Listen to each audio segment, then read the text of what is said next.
guys with me today. I've got Ian Davidson, longtime friend, lifestyle coach, real estate investor, serial entrepreneur, and vacation specialist. Thanks for joining me today. I've known you for like way over a decade, probably close to 15 years. And the entire time we've known each other, we've been in real estate.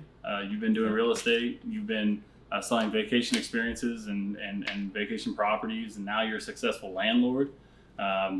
We've both dabbled with crypto. You've done extremely well. I met him. He owned a shoe store. He owned. You've just done so much over the years. You helped me out a lot with that shoe store because you helped me do that commercial. The first commercial. Did do a commercial for the shoe store. That's right. Professionally shot. You still have that? I still have that video. Do you really? Yeah, wow, that's crazy. My daughter was like 2 years old at the time, and my wife was pregnant. At the Isn't time. that crazy? Time flies. Quick. Now your daughter's almost a teenager. Yeah, 12. And he's 12 9 years now. old, Yeah, man. unbelievable. Dimitri didn't remember my name. You didn't? He looked around the corner. I said, "What's up, Dimitri?" He's like, I lived too far away. "How do you know my name?" Yeah. Oh, you said that? Yeah. Oh. He's probably online right now looking you up. Yeah, probably Justin researching. Smith, what does he do? He's probably going to ask you for a job soon too. Like, hey, No, he'll probably get one. As smart as he is, that's crazy. It's a vacation ownership. So, still in vacation ownership. That's actually how I started. It's actually how we met each other. Yeah. Because I was working Mutual friend. for Holiday Inn Club Vacations in Kissimmee, and I sold the vacation ownership there. And one of the front desk agents, they're telling me about this guy named Justin. He has a business idea. It's going to be female oil wrestling. And in my mind, I'm like, okay, Oh man. I can't wait to see this. I want to hear more about this. Penn Princess. Yes, I remember that. So What an experience. Oof. I think we were having too much fun with that. That was the problem. That was a lot of fun. We were having too much fun. Yeah. The business went up. It didn't completely take off. Well, we had so. It's kind of funny because if you think about it, those events that we threw, they basically paid for themselves. Yeah. I mean, Yeah. we were pretty much a break even, and we were producing content that we could have given Girls Gone Wild If we for weren't for having their money. too much fun. Yeah, definitely. We learned a lot from that Oh experience man, too. what a learning experience! That was a big learning experience for us. But that was actually really cool. That was a good experience. Yeah, it was. Working with Clear Channel, and it's now iHeartRadio, and like having like a legitimate backing behind something like that. It's pretty wild, like how you can accomplish something just putting a little bit of effort into it, and seeing how the girls would like it was just like they were full on like brawling, like it was a lot more than what I anticipated. I might have to revisit. We might have to revisit that idea now that we're more mature and more experienced. Oh, it's $1 billion idea. So basically, I served 3.5 years in the military, in the Air Force. I got a medical discharge when 9/11 happened. So that was the end of my military career. I went back home to New York, did not like it, didn't want to go back to the cold weather. After being in North Carolina, Seymour Johnson Air Force Base, and experiencing the contrast between the two, no. Came to the Sunshine State. When I got here, there was an ad in the paper that says, hey, you can get your real estate license. We'll pay for your real estate license if you come work for us. It was a timeshare company. So that's how I got into timeshare. Really? Yeah, they was like, hey, we'll pay for your real estate. I was like, okay, they could pay for my real estate license. That's a big thing in Florida. Yeah. Vacation real estate. A lot of people retire here. So I was like, that's what I want to do. I ended up staying there a lot longer than I thought I was going to be. I fell in love with it. The idea of meeting families who are already on vacation and learning what their challenges are that's preventing them from committing to traveling more. I mean, So essentially, I was convincing families to make a commitment to travel with their loved ones. To live more of the lifestyle that they want to live and enjoy their life. And it paid very, very well. And I had the money now, but I didn't have any ideas. Well, that's the thing. Like when you're adding value, when you're truly adding value and you're helping people, money's a consequence of that. Like that's why it pays well, because people see the value in that. They're willing to exchange those dollars, for that experience that they're gaining. They're already doing it. When we meet the clients, they're already on vacation. They're already spending money. They're staying in a hotel smaller than what they want to be in. So we just show them how to take that money, invest it in a program that allows them the quality, the space, the convenience that they really, really want. Just like a home away from home experience when they travel. And that brings me to how I ended up learning about you, because I had this success in vacation ownership, and I didn't have any business ideas. I was like just making money, enjoying life, and I heard about this guy named Justin. I was like, okay, let me go meet this guy. When I met you, I was impressed after listening to your presentation and hearing kind of like what you're up to, how you approach things. I was admired. I mean, you're multi-talented. You're doing the web design, the logo, you're managing the camera crew. I mean, you're just doing it all, like a jack of all trades. I was very, very impressed. That's the reason why I invested in you. And you're also very driven, like constant, 100 miles per hour. I'm more passive, so kind of complement each other. You're the one that gets me to get up and go, and I'm like, pull back a little bit, relax. One thing for sure though is that it takes a team, and that's always been kind of my weakness. Is like I've always had the mindset like if I want something done right, I just got to do it, and so a lot of times I find myself doing things I shouldn't be. Even still to this day, I do things that I shouldn't have to do or I shouldn't be doing. I just shouldn't do it. I should delegate it to someone else, and I still find myself doing that. And I'm getting better at it. Like when I catch myself doing something that's eating up too much of my time, and I know where my time is valued at. So when I catch myself doing that, then I'm like, oh, wait a minute, I have someone for that. I have Nikhil over here for social media, or I have Matt over here for our content team. I have when you have people on your team that you can depend on and you can rely on, and they can take that ball and run with it, and they're not going to drop the ball, and that they're going to deliver. Then you can start to buy back some of that freedom and some of that time and that peace. But I was always running 100 miles, like you said, 100 miles an hour, probably 1,000 miles an hour. 1,000, see? And I'd be up and then I'd get home and I'd be up until 2 or 3 a.m. responding to emails from the CEO. What I really like about this guy's a go big or go home kind of guy.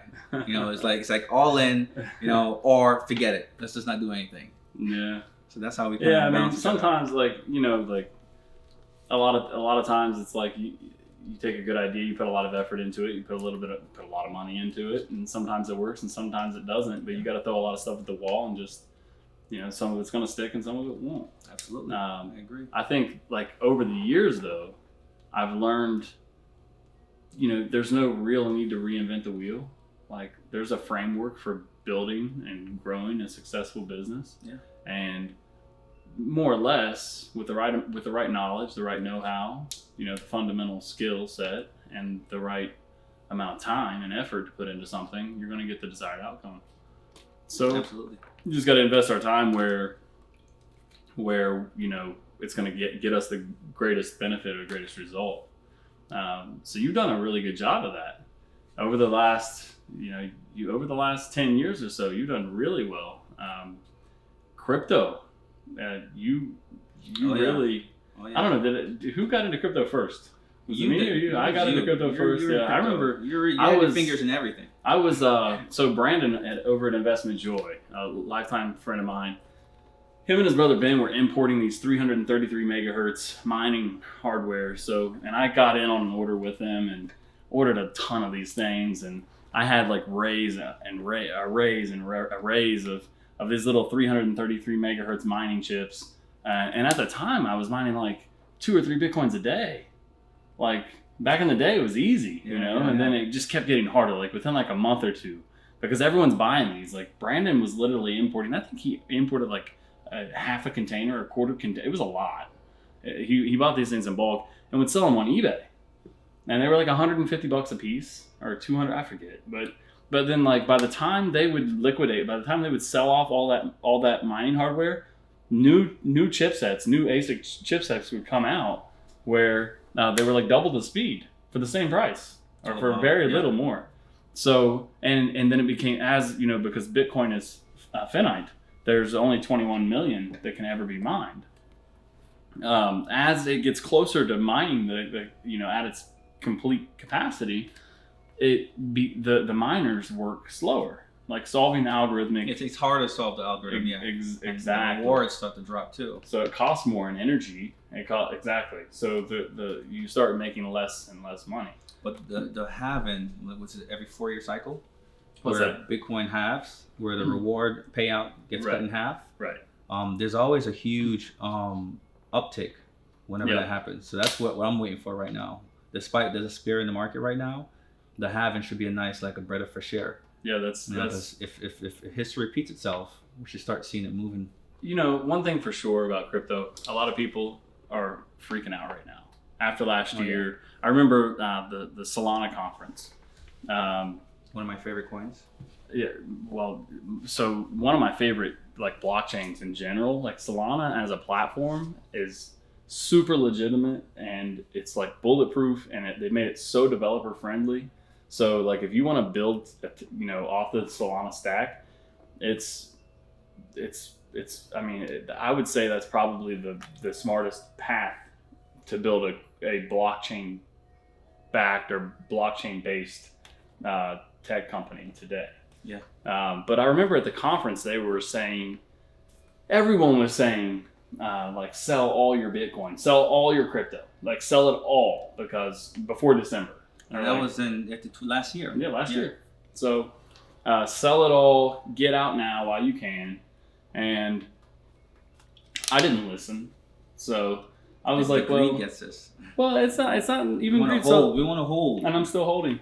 So, but if you're holding long term, you're good. Yeah. So I just try not to look at the number, and I'm still buying. So all that matters is the amount of coins you have. Exactly. So now's the time to buy, in my opinion. Absolutely. I'm still buying. I set aside money.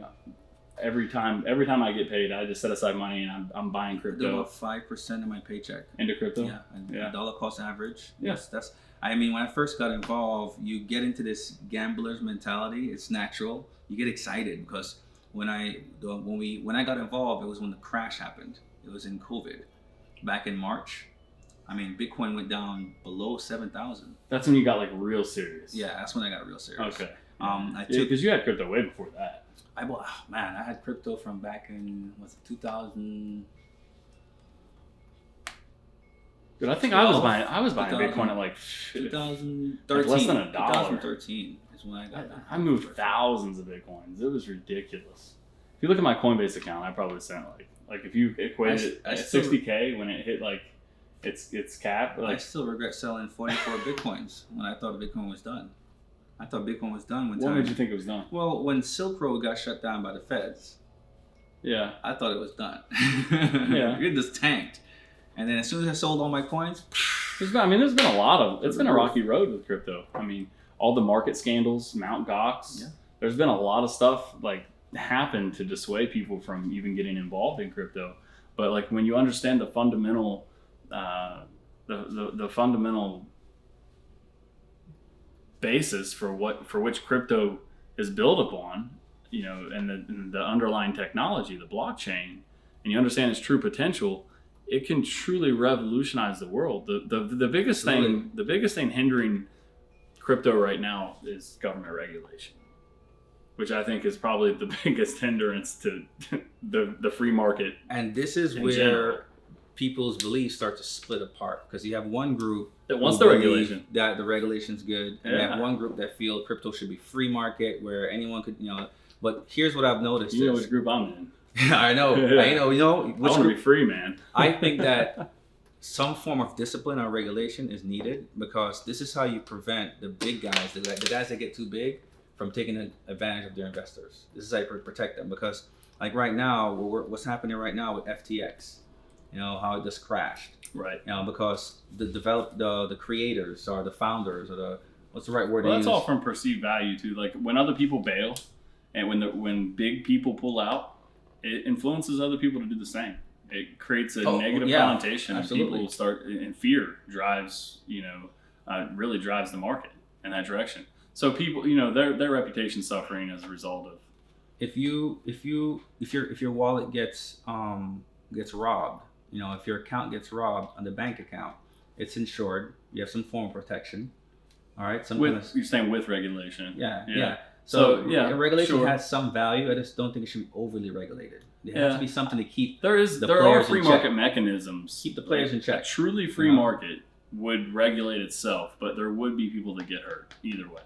So the thing is like in a truly free market with zero regulation, people are only going to go to the most secure platforms. People are only going to use technology that is 100% bulletproof, that is proven, that they know it's safe. Are people going to get walked on and taken advantage of? Absolutely. But do people get taken advantage of in today's world with regulation? Yeah, absolutely. So, I think either way, people are going to get hurt. The question is which is. I also think that with some form of regulations, it'll also attract more people who are skeptical and afraid to take the risk. Right. Those people they have money, they just don't want to take that risk. So therefore, That's true. They get some kind of reassurance, and the more people that plays the game, the more money that grows. My biggest thing is I don't want crypto to be treated as a security. I don't want it to be treated as a security. It's not a stock. I don't think it should be. I just think the Securities Exchange Commission should leave it be.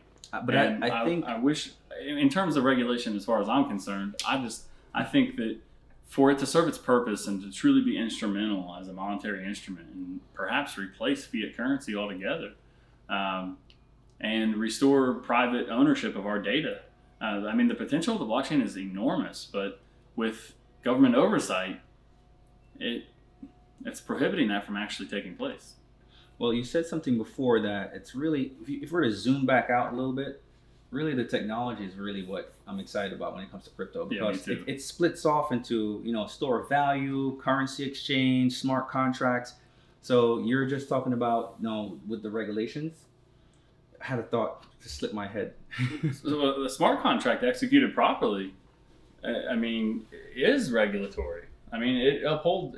It's literally enforcing both ends of an agreement. You mentioned about securities. You don't want to be treated as securities. Yeah. What I think is that some crypto is going to fall into securities, and some cryptos won't, depending on what's being used for. Because right now you could use crypto to become an owner of a digital art, right, with NFT. Right, sure. I can't imagine them making that a security. Like, and like, why? Yeah. So, but there's a lot of different use space for crypto where maybe the currency-based side will fall into securities, but all the other functions as well might not be. The technology is really. If you do an ICO versus an IPO, you do an initial coin offering, then they're going to treat it as a security. It's no different than selling common stock or preferred stock in a company. Or in a public company. It's the same thing as going public. You're just doing it on the crypto market. Last year, someone successfully sold real estate with crypto. With crypto, oh yeah. And another thing too is what I feel crypto is leaning towards is rather than having those paper deed and titles, you got to register it to the court. They're gonna have the crypto technology where you can actually own real estate in crypto, where the contract, the deed is actually in crypto, versus piece of paper. I like that. It's stored on the blockchain. Yeah, so it's stored in the blockchain. So if I own this house and you want to see proof of ownership, I have my proof of ownership. Yeah, pull it up on an app or something. Yeah, it's probably linked to your phone wallet. It's the same way you sell. So NFT, that technology has the ability to do that. To be able to convert any ownership document into a digital ownership. The power of NFTs are huge. Imagine timeshare NFT. You could own condos. You saw Ryan Pineda's NFT. Tykes. So he launched a coin, and his NFT, it's like one of the most successful NFT launches of the year, if not the most successful. It's huge.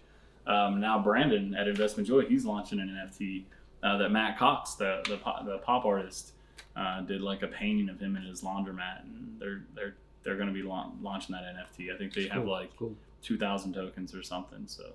Do you know how to print an NFT? To mint one, create? Yeah, the process is pretty simple. Yeah. So there's people, I wouldn't do it myself, but there's people that in my network that I would hire to do it. I know they did theirs on Ethereum. I think there's probably better ways to go due to gas fees and stuff like that. Well, with Ethereum switching over now from proof of work to proof of stake, you're right. Isn't the gas fees more better? It's getting better. Yeah. And that makes a lot of sense. Mm-hmm. It was prohibitive at the point where it didn't make sense to exchange any ETH based tokens for, so I started just going to like Polka and Solana. Well, I was going to ask you, what's some of the tokens you're holding right now? So Solana based tokens, Polka markets, Polkadot. Polkadot. Still Bitcoin for sure. I'm strong on Bitcoin. I don't have any FTM. Nope. Yeah, Phantom's one of my favorites. AVAX. Yeah, none of that. AVAX.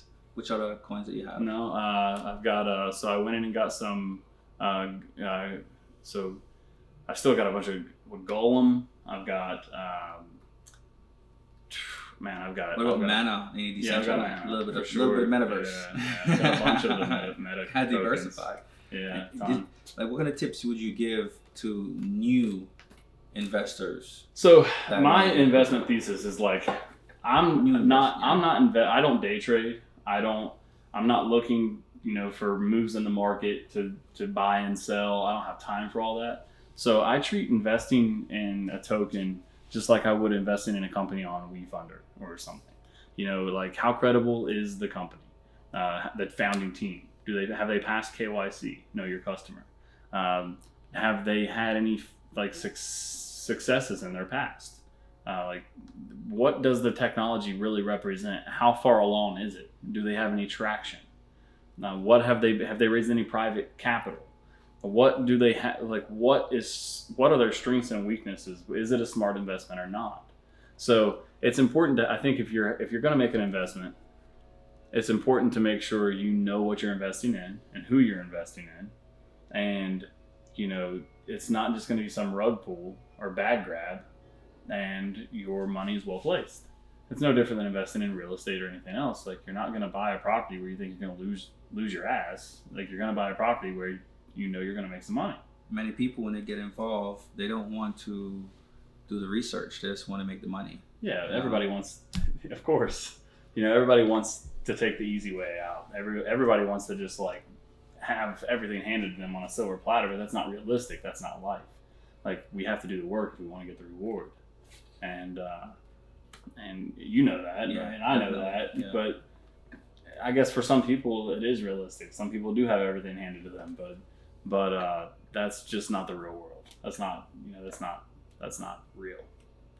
You got to do the work. One of the things I would say for new crypto traders, because there's different roads to take. You're right. You could either just be holding, invest in holding, research, find coins that work that you could back and hold. You can also automate your trading, just like you can with Forex. I mean, there's signals you can follow. There's things you can do to automate your trading.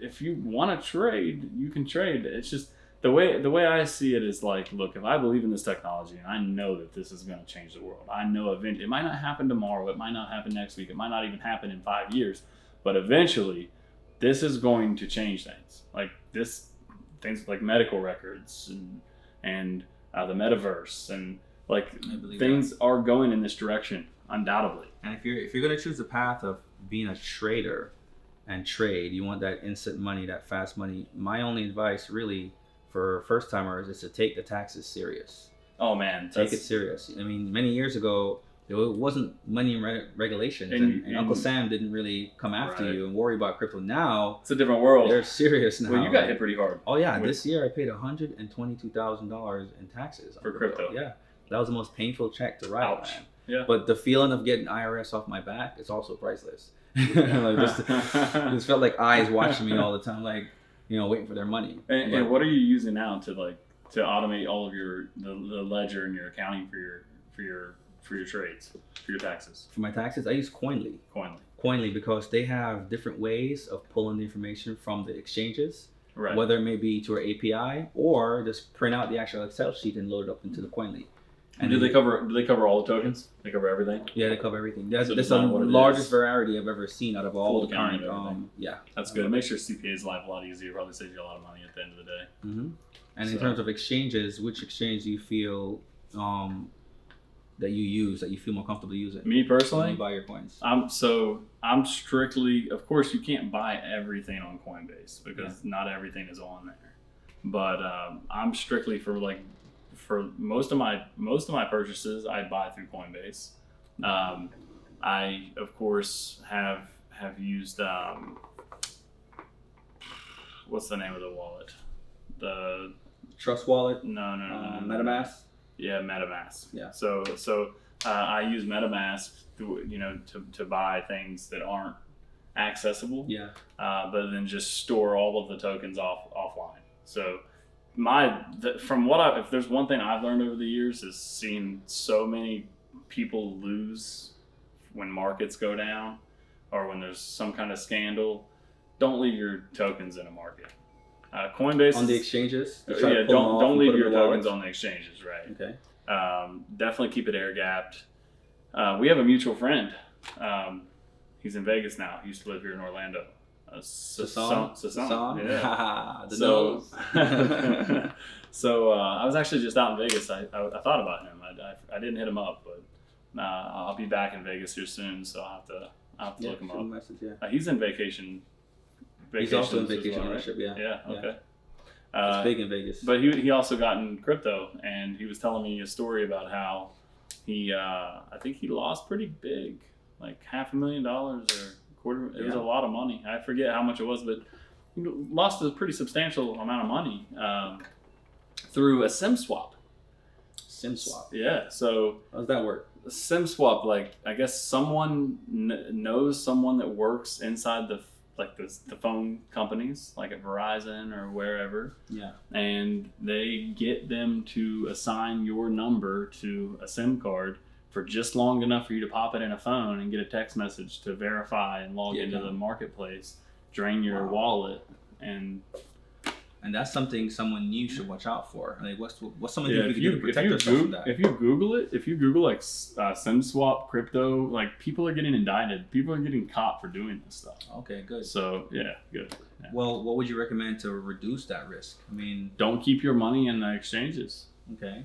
Don't keep your money in an exchange. I mean, another thing is like authentication. Well, that is two-factor authentication. So SMS is one form of 2FA. Okay. Is the best form? No, because you can do a SIM swap. So probably Google Authenticator or Authenticator. Authy. Yeah. So one of the apps is probably better. I feel like there should be 3FA. You know what I mean? Yeah, I know it sounds crazy. Like you have to go through all. You have to like let them do a retina scan to log into your Coinbase account. Security card that it's like a USB card that whenever I try to log in, it says plug your card in. It's like an NFC or plug it in, and you have to press the button, and it kind of releases a code to get me to my account. It's annoying as hell because it's an extra process. Yeah, but it's smart. Security is important. That's you can be annoyed all you want, but like at the end of the day, like when you have that kind of capital tied up in something, security is paramount. I think it has to come first. There's no way, because you'll never know if you needed it or not because you have it. But it's no different than like having an alarm system on your house. It is, I guess, different. You have the sign out front. You have alarms on every door and window. The deterrents. So right, but with that, you'll never know if you need it or not because nothing's ever going to happen because it's protected. But if it wasn't protected, you might end up regretting it. You might end up wishing you had that annoyance. So the market is right now, for first-time investors, people are thinking about getting into crypto. Yeah. I mean, I personally think this, like you said, this is the best time to really start looking into it. It's a great time. Learning, researching, and start investing. Whenever the market is hot and the bear market is pumping, the adrenaline is pumping, emotion is pumping, that's when everyone wants to get involved. They all want to throw money at it, but then, if it's already up, there's only one other direction for it to go. Right. To cool off, right? Now, while it's so low, while there's so much fear in the market, that's the time we should be picking up something. Absolutely. Everything's on sale. Right. That's the way to look at it. When COVID came in 2020 March, Bitcoin went below 7,000. Isn't that crazy? And that's when I decided to take the chance. I mean, I was at home. I was furloughed. I was like, what am I going to do? The vacation industry was crushed the travel industry was crushed by COVID. I looked at my 401k. I saw an ad where it said, if you wanted to pull money from your 401k, we're currently giving everyone a break. There's no fees. We'll tax defer it. And I thought to myself, all or nothing. I pulled $30,000 out of my 401k and I invested it in Bitcoin. Man, what a loophole though. Like that's so great because most of the time when people cash out their 401k early, they tax you to death. You pay the penalty, you end up paying like roughly half of whatever's in your 401k. It hits you pretty hard. So if you cash out $100,000, you're basically getting $50K. Yeah, then that ship has sailed. I don't think they're doing that anymore. But the market conditions right now is excellent for those clients who want to get involved. That's what I would say. Yeah, that's great. So you spend the bulk of your time in vacation. Mm-hmm. You're still doing that successfully, and you've accumulated real estate. Has crypto been instrumental in your real estate growth as well? Absolutely. Like I said before, I pulled money out of my 401k when I first started taking crypto serious. The market was crashed. The conditions were right. I bought Bitcoin. Blew up. I watched it blow up in late 2020. Turned like what, like I turned $30,000 into about $300,000 to $400,000 by the end of the year in 2020. And then I started diversifying. This is where I accelerated to $900,000, but at the same time made a lot of mistakes in the process. Sure. You know, I had so many exchanges opened up. I opened an exchange here at Binance, so Binance US, Binance Global, Hotbit, Coinbase, Crypto.com, because each exchange may have one or two coins that's not available at the other exchange. So they forced me to move coins back and forth, triggering a tax event every single time I move coins. And if I close an exchange, like I'm done with them, I wasn't thinking Uncle Sam needs to know all the transactions from that exchange. And you can't get your history from the exchanges once you have to pay. Them? Yeah, you have to pay the taxes on it. So I learned from that experience. Stick to 2 or 3 exchanges. That's an expensive Don't lesson. move around your money too much. And if you do sell, make sure you put the money aside for taxes. Don't reinvest it. Right. Okay? Because when the market goes down, Uncle Sam's money goes down with it. And they're going to be waiting to collect. Uncle Sam's getting paid either way. Yeah, regardless. Yeah, you figure it out. Just give me my money. So yeah, that's why I don't like regulation. I used a portion of that's my money. The money I make. And I have to thank my wife for that. I use a portion of the money I make from crypto because I wanted to keep riding and holding. And she's like, oh, she put her foot down, huh? Babe, you're doing good right now. Pull it out and buy this. Pull it out and buy that. Hey, I don't like the community we're in. I don't like the community we're in. Let's bring the kids to a nicer community. So in my mind, I'm thinking, oh, this is going good. We're hot. Let's keep holding. Let's keep growing. But because of my wife, I pulled some money out. She kept you from soaring too close to the sun. Oh, yeah. Yes. Well, that's good. I bought 2 rental properties and my forever home before the market crash. So I'm like so thankful. So now I do vacation rental, I do short-term rental, long-term rental, and I want to get into corporate rental and some, you know that, what's that thing, I forgot what it was, where you rent out your house to the nurse to take care of it. I forgot what it is. Home assistant. Yeah. Assisted home. Yeah, sure. You can turn your property to an assisted home living facility? Assisted living facility. Can you really? You can turn your property into an assistant. The government will actually pay you for every head that lives there, $4,000 or $5,000 a month. So in a 5-bedroom house. So you hire a nurse. Yeah, 5 a caretaker. Patients there. You get about 5 patients, and you just make small changes. Residents, 5 residents. Yeah. So that's the direction I'm going now. So what about your lifestyle coaching? That's more of a passion for me. Yeah. It started off with me exploring my own lifestyle because when it comes to relationship, I feel like there's 2 styles. It's either you're unconscious and just going with the flow. Right. Your emotions, what society expects from you. What I think most people are doing. Which is it's easy way, the path of least resistance. Like or nature. You're conscious of what you want from a relationship. You spend the time to learn what it takes to get it, and then you make attempts to get it. So you discipline yourself to take action and follow through and actually make it happen. As a man, the fantasy of having multiple partners, it's always been a fantasy. You as you mature, you struggle between what society expects from you and what you want. And through my own journey, trying to learn what I want and figuring out my relationship, I discovered that it was possible, through communication.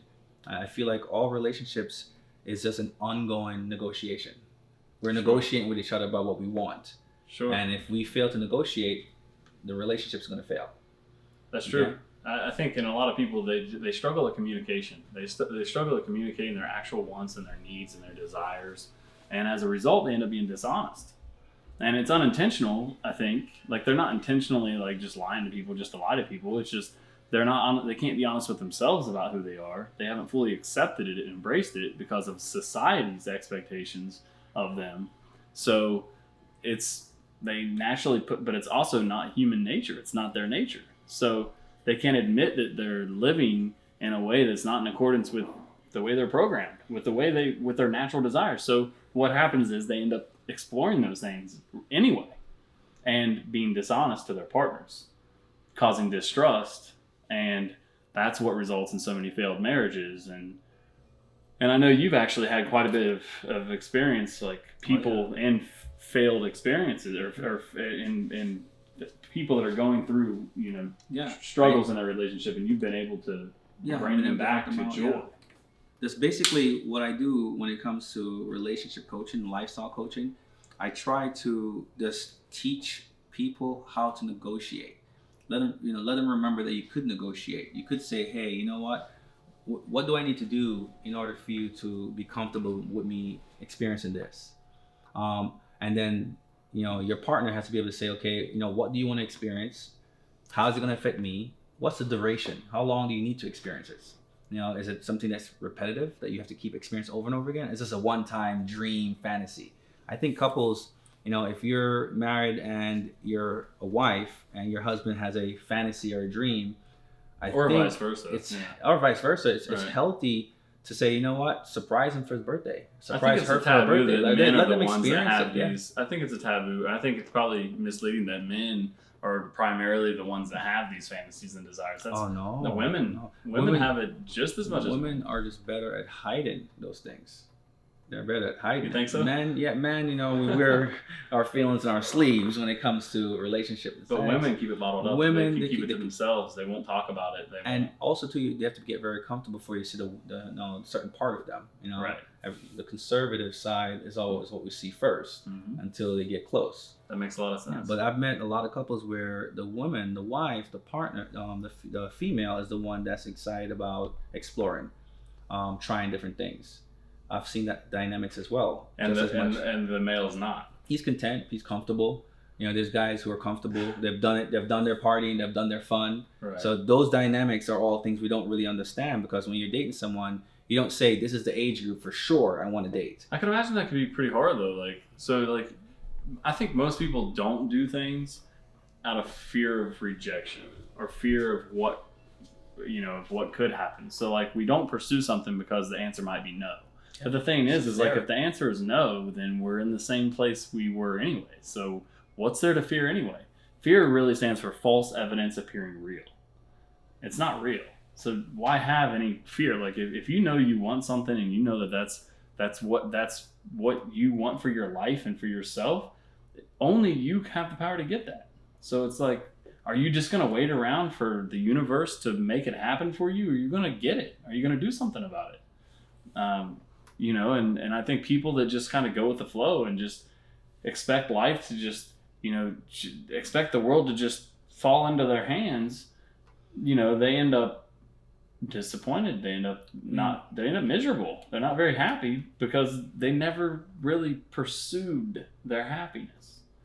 And they've been dishonest with themselves, not just with others, but with themselves. They're lying to themselves. And, in relationship, when you meet, the person you're attracted to, there's a lot of things you overlook just so you can entertain that attraction.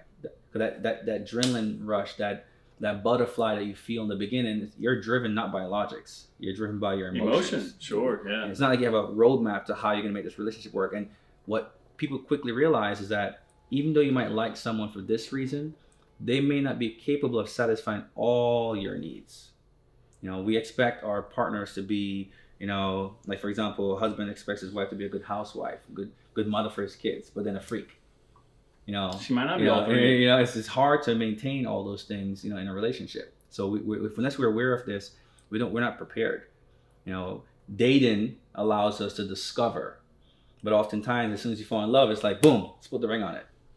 Look at the divorce rate today. People are just quick to put the ring on it without completely being certain that this is what they want, well, I'm 30, or understand the commitment. I'm 36 and 37. 36 years old now, and I've never been married.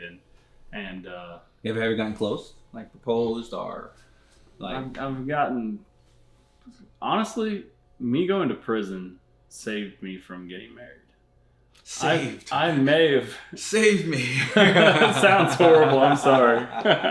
Well, from getting married to the wrong person. But to the wrong person. And she looks happy now. She's married. The girl I was dating before I went into prison, she's married with kids now, and she looks happy, and I'm happy for her. That's great. She married someone that looked just like you. You think he looks like me? Not exactly. I don't really know if he looks. Of course like you would. Of course you would. But I'm happy for her. I think she deserves it. I think, I know she deserves it. But I also know that I wasn't the right guy for her. So we were really just wasting time. And it was hard, going back to what you said, it was hard for me to accept that or to admit that in the moment. Was there other benefits that we don't want to let go of, despite certain truths. Sure. You know, like, that's the reason why I like the idea of the open mentality. You know, when you hear the word open relationship, non-monogamy, we immediately Open doesn't drift inherently mean non-monogamy, though. No, it doesn't. Open just means that really, it means open. It means that you have- openly communicate everything regardless of the result. Exactly. So, like when I think or when I want or when I feel or when I desire, I can bring it to her 100% without excluding or omitting any facts or details about that. And I can expect not to be judged for it. And she may not agree with it. She may agree with it. She may agree to part of it, not all of it. But that's where the negotiation comes in. Like she tells you what she's willing to accept and what she's not. So you apply that to the situation you mentioned earlier about, you know, someone who you almost got married to, and you mentioned. I don't know that we almost got married. No. No, Well, we didn't you almost mentioned get that. married. We didn't almost get married. We weren't going to get married. I believe like what's going to happen is going to happen, and it definitely didn't happen. You mentioned that you weren't the right person for her, right? I wasn't. Definitely not. How long were you with her? I don't know what, 6 years. And when did you realize that you might not be the right person for her? Not the first 2 years. Not the first 2 years. When she spent money out of my business bank account to take another guy on vacation. No. Okay.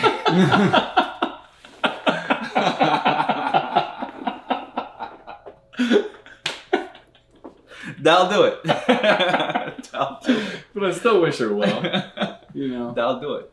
Now, when that happened, how much longer did the relationship go on before it ended completely? Because remember, immediately. So I ended it immediately when I figured that out. So I was actually in. So we were still talking. I was in. Yeah. But yeah. So we were still talking, and I was actually in the shoe. I was in the shoe under suspicion of possession of a cell phone, which they never found, and thankfully, but they left me in the hole for 4 months. From August 15th, my dad's birthday, all the way to December 15th, and they couldn't find the phone, so they ended up transferring me to a camp. And so that minimum security camp was even easier to get a phone. Perfect, yeah. So, but I actually did RDAP there instead. Instead of getting a phone, I did RDAP there, and RDAP has had a tremendous impact on my life. It's like it's helped me in a significant way. RDAP, it stands for Residential Drug and Alcohol Abuse Treatment Program, but it's really a cognitive behavioral therapy program. Where in psychology, CBT is where we address. We're connecting our activating events to our outcomes and everything that happens in the middle. So like something happens, we think something about what happened, we feel something based on what we think about what happened, and then we act based on how we feel about what we thought about what happened. But most people that are just going with the flow, they cut all that stuff in the middle. Everything that happens, all the thinking, all the cognitions, they just cut it out like it doesn't even exist. So then by doing that, they're avoiding taking ownership and holding themselves accountable to, over their own feelings and their own emotions and their own actions, their own behaviors. So that program really isn't so much a drug program. It's more of a program that helps us address how we're thinking, become better at thinking. So our mind is just like our body. If we don't exercise, we're going to get overly obese, and I'll look like I did on that moped before I went to prison. So I never knew this. So this happened with the woman in question while you were in the shoe.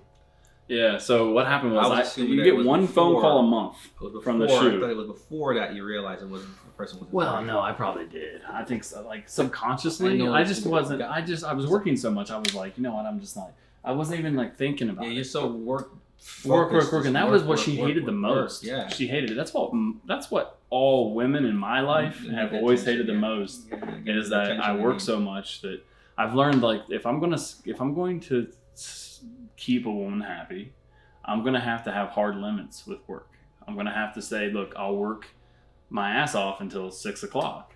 And then at 6 o'clock, I'm done for the day. And I have to actually be done. That means when I'm at the dinner table, I'm not looking at my phone.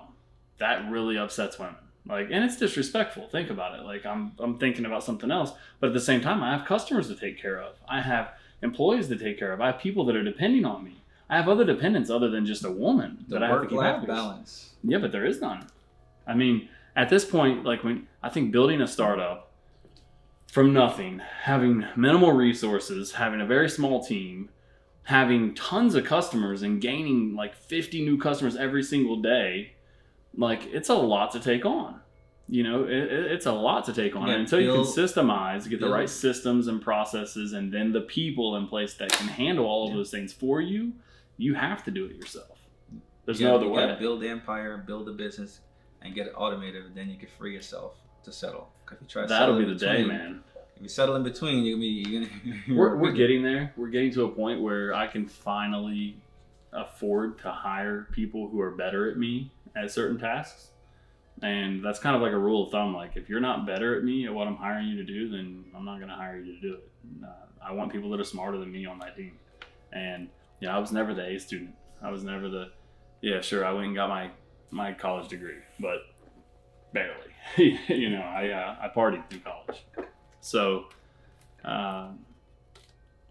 it's funny because, like, if you think about it, like analytical, and like my analytical skills and like math skills and stuff, I'm not stupid. But as far as like book smart in school, like I did the bare minimum just to get passing grades, and I did that as like a societal expectation. Like I thought that's what I was expected to do. I thought that's what like I needed to do. But the reality is, the most successful friends I have, the most successful people I know, didn't go to college. Most of them, a lot of them don't even have high school degrees.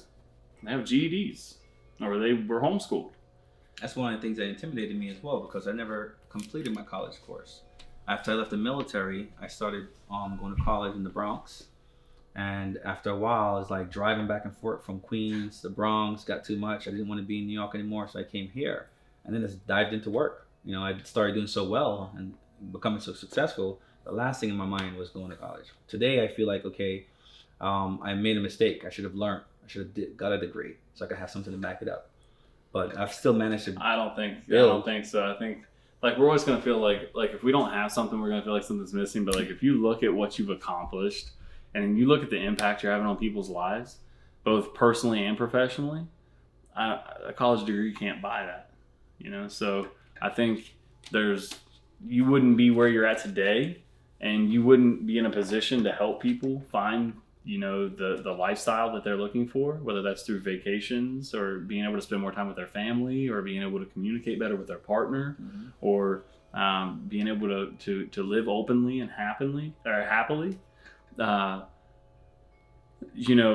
If you had went to college and got a master's degree, like you may just be stuck at some desk job somewhere where you're miserable and you're not able to pursue life on your terms. Yeah. And that's the goal. That's the goal. Like right now, the freedom I have to be able to spend time with my kids, priceless. Yeah, and your kids are smart. Friday, Saturday, Sunday, I want to have that time free. Like Dimitri's 10? 10 years old now. 10 years old. Just turned 10. Smart. Like that kid is smart. Actually, he trades crypto. He's trading crypto. Yeah. What I did was I used CoinGecko, the software, yeah, because it allows you to put in your orders. It doesn't actually buy anything, but it lets you kind of play like you do. It's like a dummy account. Oh, really? Mm-hmm. Okay, it's just like a free the demo account. Yeah. So I got him a demo account for the crypto, and I just basically taught him some basics, how to buy, sell, calculate it, and I gave him some USDT, on this account to just play with. And he was buying. Of course, he gravitated to meme coins right away. Elon coins. Oh man. He actually made enough money. Oh, he bought into Shiba? He didn't buy into Shiba. He bought into Elon. There's a coin called Elon. There was a meme coin that called Elon. And it just kind of skyrocketed when he bought it. He put like $5. What was his reason? We should get him here for the interview. What was his reasoning for going that route? He'd be happy to tell you. Well, he saw me doing it. They researched it. Okay. Also, too, he wanted to get like a electric skateboard, little moped type thing. And I was telling him, no, Dimitri, I'm not going to get that for you. So it's like, what if I invest my money like you do? And, could I buy it if I could make it? So I was like, okay, Yeah, all right. yeah. So what I did was I let him Now you're play. talking. I let him play with the demo software. But what I also did was I let him invest his allowance into some of the coins that I know, during the bull market that was That's doing smart. well. So So he his made a little money. little $15 allowance turned into $280, and he was able to buy his scooter. Yeah. So he's never gonna let that go. He keeps coming back. Could I buy more? I say, listen, slow down a little bit. Slow down. It's not that simple. Plus, you gotta pay your broker's fees. I mean, you got me. I'm paying like broker's fee for this guy, taxes for this guy, and he gets all the profit. That's great though, man. I can't imagine what he's gonna accomplish. Are you ever gonna have kids? Is it in the stars? You know what, man? I don't know. Some people take that route where they just never do. I've always wanted kids, but I feel like I'm already 36, and Too late. yeah, I feel like I'm bordering. It's bordering too late. Mostly women have to worry about that. Nah, because I want to be able to travel, and I want to be able to live life on my own terms, and I want to be able to see the world, and I want to be able to do things, and I want to be able to stay super focused on business, and that's what makes me happy. Like right now, our business is growing so fast, and what we're doing through both Contractor Plus and Over an Investment Joy, gives me purpose, and I see it changing people's lives, and that's how I go to sleep at night happy. This guy built a software company while he was in prison. I did do that. While he was in prison. So you're just saying about so women. What they value versus men. Yeah, so it's natural. I think it's natural. Like women subconsciously, it's subconscious. It's not like most women aren't like intentionally like just out digging for gold, but they're they value security. They value stability. They value. Is that how we're gonna reckon? Well, I never. You know I never understood really why, they make fun of women who they call gold diggers. I never understood because it's human nature to seek out security and stability. And if they got it, why not go after someone that has it too, right? That can provide for them. I mean, that's the way I see it. Right. I mean, yeah. I think men get more attractive as they age to women subconsciously because our stability goes up. We're not on any BS or games or. Yeah, men get more attractive as their bank account increase. Right. I mean, yeah, exactly. That's another way to put it. We could get as old as we want. We could be as young as we want, as long as that bank account's healthy. Ironically, you break it. Attractive. I'm not really good at. Yeah, and then women, they I hate to put it this way, but as like the red pill community puts it, as they age, they become less attractive. Stress. Their sexual value drop. But because in their 20s, they kind of they have fun. They're more attractive, so they're riding the cock carousel. They in their 30s, they gain weight. They have kids. They don't have time to invest in themselves or their bodies anymore. Having kids is no excuse, though. It's not. They can lose the weight after kids. They can. Yeah. Some of them want to. Some of them don't. You know, and that's what makes a difference. I think it's important that you make sure you marry someone. Like that's something that should be discussed before you get married or before you have kids. Sometimes you don't have that luxury. Sometimes you don't. Sometimes like it just happens, like it's not planned. But if you have the opportunity to plan it, that's something that matters, dude. Like, listen. My first marriage was when I was at Seymour Johnson Air Force Base. They told me that all the married guys, they had base housing. They actually didn't have to worry about being in the barracks. So here's my reason to call my girlfriend and say, hey, fly on down to North Carolina. Let's get married. And you see how the divorce rates are that high. For the wrong reasons. Wait, didn't you get... Yeah. What? You tell me you were a pro. It's a setup.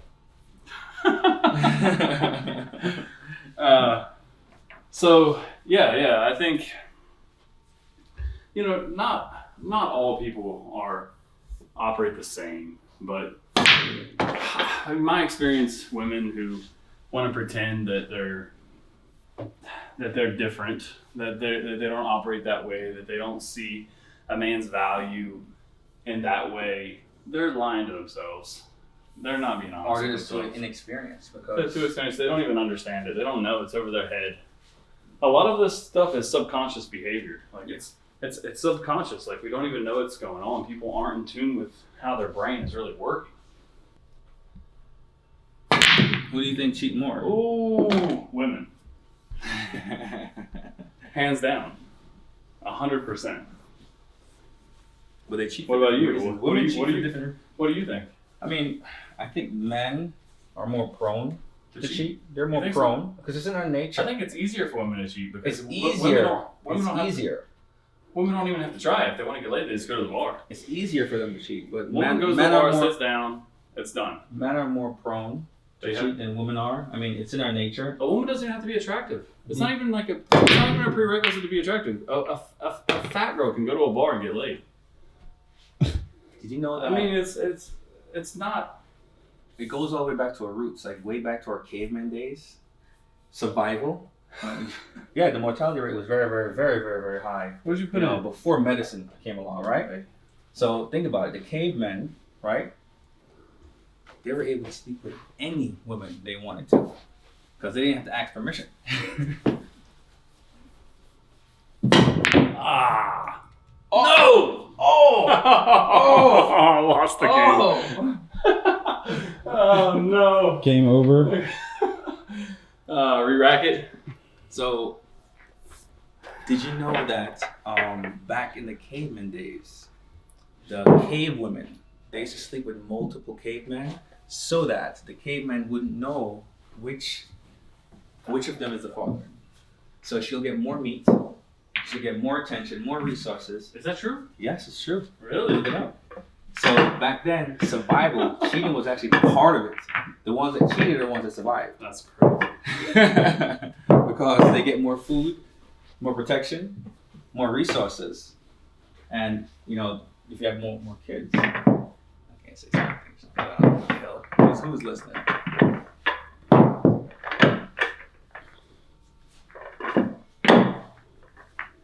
I'm missing a boy. Is one missing? Alright, you break this time. All right. You're pro.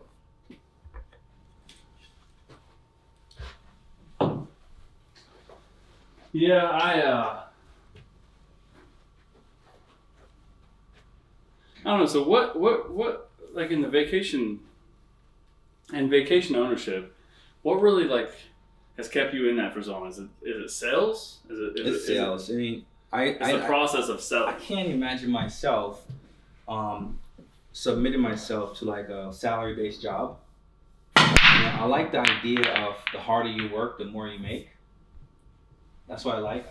You know, it's a people's thing. I like people taking something that's nothing and turning it into something. Someone who comes in as, I'm not interested, Right. so it's a deal. I take it. You know. And when it comes to the vacation side of it, there's a reward that came from knowing that the product you sold is going to force that family to go on vacation with their loved ones and do something. Because once you start paying for it and you own it, you're going to have to use it. It's kind of like having a personal coach making sure you work out, even though you don't like working out. Right. You know, that's what the vacation ownership product does. It forces you to work out. So sales, I mean, it's on me? Yep. Did you get anything in? Nope. All right, perfect. If I did, it wouldn't be on you. All right. Yeah, I think so. Like I noticed, like regardless of what job I'm doing or what I'm currently focused on, like above all else, like I'm a salesman. So and like whether I'm selling a product or a service or whatever, I'm really selling myself.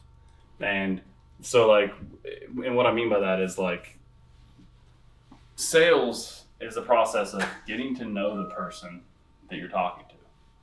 Like that's first and foremost. You have to know who you're selling. What are their wants? What are their desires? What are their needs? What are their ambitions? What are their hopes? What is their goal? Like, why are they on the phone with me right now? Or why am I showing them this property right now? What do they want out of this? What do they want from this relationship? And how can I how can I give them what they want without it seeming intrusive or without it seeming too steep? So sales has changed a lot over the years too. People don't like the pitch, the script. You know, they can tell when they're being sold to. Like that's the thing. Like I don't do anything on script. Solid. I don't use scripts for anything. I refuse to use a script. For me, and consistently the last 5 months I've been the top salesman every month, and I just do it part time. Like I may spend 5 hours, 10 hours a week doing sales now, and I'm consistently closing $30,000 a pay period. Like I'm doing pretty good, and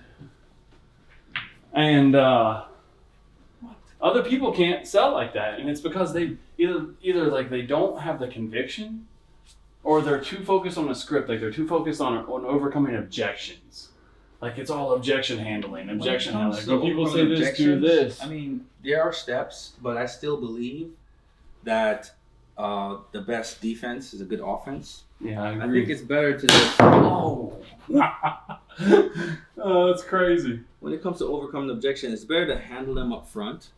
You know, put in those baby negatives, and bringing up the objections that you know it's coming. You're saying throw them out in the beginning of the conversation. Oh, yes. Yeah. Handle it up front. That way they can't bring it back at the end and use it on you. Yeah, that's true. You know, discovery, really 80% of the sales process is discovery, understanding and learning what your client is all about, what they're looking for, what their problems are. It's interesting to say that because, like, although we're not a good salesman isn't as much of like a manipulator as he or she is a navigator. It's someone who helps them navigate their emotions and their wants and needs and their ability to pay for it, and like you're really just guiding them to what they want, to their desired outcome, because people don't care about the product or service. People care about the benefits. And if you can sell them on the benefits, if you can convince or show them the benefits that they're going to derive from whatever it is you're selling them, then you've got a customer for life. They care how much you Much care. as you sell. They care how much you care. You got to show that you care about their well-being. Exactly. It's just important that you discuss, like, regardless of what your personal wants or like hopes or ambitions or desires are, regardless of what they are, because there's no right or wrong. Like if you have that desire and you are open about it, okay. Not only do I give him the ball, but I also put one. You're honest with your partner about it, and I think honesty is like the key thing there. And as long as you can be open and honest about it, and you come to an agreement that works out, that's great. But if you're open and honest and you can't come to an agreement that's mutually acceptable, then you have to make a decision. Is this the right relationship for me or not? And the answer is probably no. I think in most cases, the answer is probably no. But like you said earlier, it's very difficult for people to walk away from something because of some of the benefits they derive from it. Mm-hmm. So even though we know that it's not necessarily the best relationship for us because of the benefits we're getting from it immediately, we may just be complacent enough. Just enough to stay, but not enough not to cheat, or not enough not to look elsewhere. Not enough not to, and let's be real about cheating. Cheating doesn't necessarily mean that you're hooking up with somebody. Like, you just looking elsewhere to some people could be considered cheating. And that's some of the things that I talk about with couples when I do coaching. Right. When you're in a relationship, we kind of go with the flow, like I said earlier. You go with the flow. But at what point in a relationship, 3 years, 4 years, where you sit down and kind of come together with a term of the relationship? Like, for example, what's considered cheating to you might be different for me. Some girls, as soon as you look at another girl, they flip out. They go nuts. They feel like you're cheating. While some girls, they actually will smile with you. Like, yeah, she does look kind of hot. Yeah. So honey, what would be considered disrespectful to you when it comes to other women? I think the earlier you Things like define that. those things, the better. Absolutely. The Well, earlier, yeah. My opinion about in the early stages of the You relationship, just want to have fun. there's so much ether. There's so much Yeah. discovery. You're discovering. But I feel that as you get comfortable after a while and you forget to put structure behind it, because I still look at relationship and building a family as a business. I really do. Because the emotion comes automatically. You're going to automatically get emotional with whoever you're around over a period of time. Someone you're attracted to, someone your age group, someone you like, right? You're going to get an attachment. But then, how well does your partner manage finances? How well do they manage Those things emotion, matter. anger? Sure. These are things we discover later on, and we're like, wait a second, you don't handle pressure very well. So how are we going to sustain the relationship when every time you're under pressure, Right. you crack or you do something unpredictable? And what are their motivations? You know, what like, do they have ambition? Do they have drive? What do they care about? What are their principles? What are their core principles in their you know, their life philosophy? And is it really in alignment with what we want for ourselves? There should be like The problem is, like, we don't want to waste time. I really hate wasting time. Time is our most precious commodity, and I hate wasting it. So, like, I like to get right to the chase. I like to get right to it, and sometimes, a lot of times, that's like I'm too honest. You know, like, I mean, I don't believe there's such a thing as too honest, but a lot of times I put myself, like, I will sabotage myself you're because brutally honest. I'm brutally honest. You're brutally honest, and some people just can't handle the truth. It's just as simple as that. They just can't handle it. It's too much. That was a cool shot. That one? Okay, hold on. Well, it's gonna be a There's tough enough one. room, yeah. No! Damn it! That's game.